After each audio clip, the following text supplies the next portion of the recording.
New question, the member from Trinity-Spadina. Thank you, Speaker. My question is to the Minister of Municipal Affairs. Like the member from Etobicoke Lakeshore, I too held a consultation town hall on OMB review with the member from Davenport. The Ontario Municipal Board is an independent adjudicative tribunal. When people disagree over how the community should grow, often OMB hears the case and makes a decision. These are important decisions, and Ontario's we build today will determine how we live, work, and play tomorrow. We want a healthy, sustainable, livable community. Many of my constituents have expressed concern that the OMB doesn't always give enough weight to the local perspective when it makes a decision. Yesterday, the Minister, along with the Attorney General, announced that our government is taking action to improve our land use planning appeal system.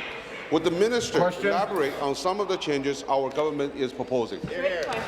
Speaker, I want to thank the member for the question. In the coming weeks, Speaker, legislation will be introduced that, if passed, would create the Local Planning Appeal Tribunal to replace the Ontario Municipal Board. The new tribunal would be mandated to give greater deference to the decisions of local communities. Now, the member for Trinity-Spadina was one of many of our members, I would say, who held their own town halls and listened to what their constituents had to say, in addition to the consultations, at least a dozen or so, held by our ministry. The feedback came back to us and was considered as a part of the review. We heard that people wanted more community involvement, a more meaningful voice in the process, more local control over planning decisions, fewer hearings, and a more transparent process. Speaker, that's what we're proposing. This process, if passed, will provide more certainty for all, including those in the development industry. Speaker, in the supplementary, I'm going to give some details on how we're providing more deference to local decision-making in this legislative package. Supplementary. Thank you, Speaker. I want to thank the Minister for the answer. I understand that as providing more deference to local decision-making, our government is proposing that a few cases to go to appeal body, and some local decisions are exempt from appeal. In my writing, the Ossington Community Association had questions about how community would grow near transit areas. All Ontarians should be able to count on a land use planning and appeal system that is efficient, transparent, and predictable, and one that gives residents a say in what's built in their neighbourhood.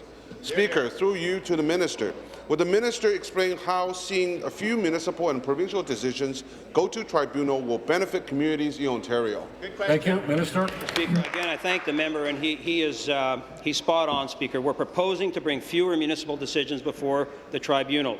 New official plans, major OP updates, and detailed plans to support growth in major transit station areas would be sheltered from appeal. On the transit piece, we're proposing a tool that would put greater power in the hands of municipalities. When municipalities plan for transit supportive densities around a major transit station in a way that reflects community concerns and circumstances, Speaker, we believe that planning should be protected at the discretion of the municipality. That's what we're proposing. All these changes would support the development of more livable, accessible, and complete neighbourhoods. We've heard that too often OMB decisions don't consider local perspectives. These changes, Speaker, will reset the balance. That's why local governments are supporting this announcement. We've heard from a number of mayors right across the GTHA and beyond who are very supportive of this, Speaker. It's a great piece. We're proud of it, and we think it's landed. Thank you. New question, the member from North Frontenac.